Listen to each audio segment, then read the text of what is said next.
Waouh! Waouh! Waouh! Waouh! Quel match! Ça, je vous assure, c'était un match sublime. J'étais content de regarder ce match. C'est vrai qu'à un moment, il y avait des petites frayeurs qu'on marque à Barcelone. Mais c'est un match très serré des deux côtés.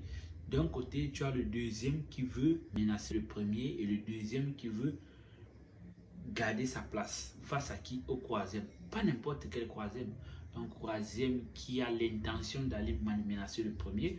Bon, des deux côtés, le match était serré au milieu de terrain. Donc, Rakitic qui dirigeait sa troupe. De l'autre côté, on a Busquets. C'était un choc des titans des deux côtés. Mais il fallait un vainqueur. C'est vrai qu'un match nul n'aurait pas été un match négatif, mais nous on voulait la victoire, chose promise, chose faite.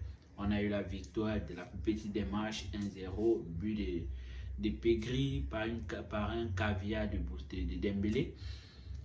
C'est un match très intéressant.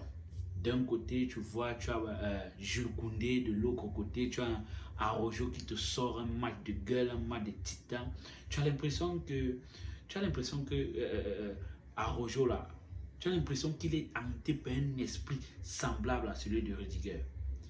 Je t'assure, je vous dis la vérité parce que quand tu vois Araujo jouer, tu as l'impression qu'on lui dit que c'était son dernier jour sur terre. Il se donne à fond, le gars fait des tables, le gars gnaque, il monte en duel. Le gars est bon en duel et dans les airs. C'est il faut apprécier. Je pense que le FC Barcelone ferait mieux de prolonger ce gars parce que ça c'est l'avenir du Barça en défense. Au milieu de terrain, c'était bien géré. C'est vrai qu'il y a eu des difficultés parce que Pegri, Frenkie de Jong et Busquets, ils ont eu en face d'eux un milieu de terrain aussi organisé parce que Séville, c'est pas une petite équipe. Barça jouait contre le deuxième de la Ligue. Donc, c'était une équipe déjà préparée. Yolen Lopetegui n'a pas éteint les ailes, il a su gérer ses joueurs. Je dirais que dans ce match, il n'y a pas eu de lézard. Tous étaient des top joueurs, c'était des combattants. Mais malheureusement, qui a gagné, c'est le Barça. Je suis réjoui. Je suis heureux déjà. Je fais quand même l'effort de ne pas exprimer ma joie. Mais c'est un bon match. C'est un bon match. Youssef Bonou, je pense que tu es un très bon gardien. Je dirais même à Barcelone, s'il faille que vous cherchiez un concurrent direct à Ter Stegen, allez chercher ce gardien de Séville. C'est un très bon gardien. La défense de Séville, Jules Koundé, il nous a un peu sorti nous a un peu compliqué la tâche. Il a compliqué la tâche à Aubameyang qui n'a pas pu marquer. Ferran Torres, pareil. Mais Dembélé, il a fait le travail. Ça, je pense que Xavi avait raison. Dembélé, à son poste, il est le meilleur. Je pense même que on va faire des comparaisons avec X et Y, mais Dembélé, il est fort. Quand il fait son gris-gris là, 1, 2, tu ne sais pas s'il va à la gauche ou à droite. Le gars te sort le pied du milieu, il te fait le... Non. Dembélé, Dembo, tu es puissant. Je t'adore, j'aime te voir.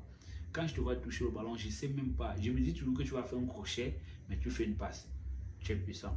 Mais je pense plutôt que Dembélé, s'il s'améliore au niveau des finitions, il sera un joueur totalement complet.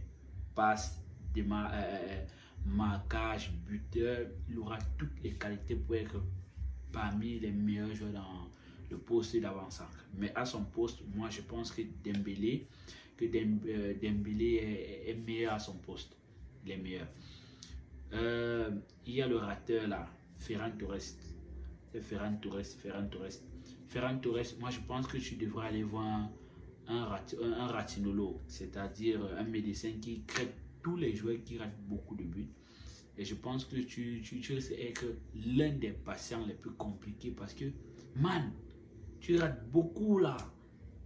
Tu rates beaucoup. Il y a des fois tu marques, mais c'est vrai, je ne peux pas t'en vouloir. Je ne dis pas que tu n'es pas un bon joueur, mais il faudrait que tu t'améliores encore davantage au niveau des finitions.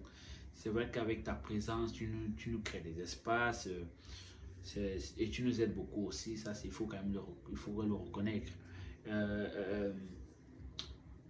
Aubameyang, aujourd'hui, tu as essayé, mais ça n'a pas donné. Ta présence a aidé l'équipe.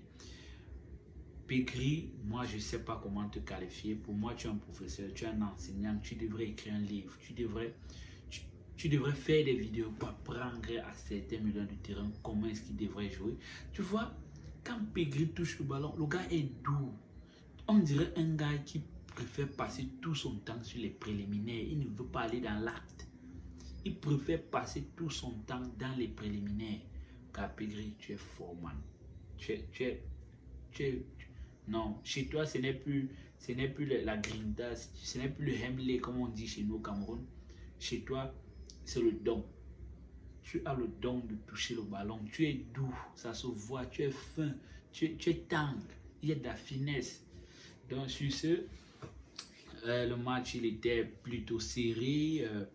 On se disait, moi je me disais que le match allait finir 1-0, mais d'un côté, je croyais, je savais qu'on devait sortir un but. Le but allait venir de quelque part et c'est Pegri qui nous a accordé la victoire. Merci Pegri, merci Xavi, merci aux supporters du Camp Nou, merci aux adversaires qui nous ont montré que nous pouvons batailler le tigre, nous pouvons batailler contre des équipes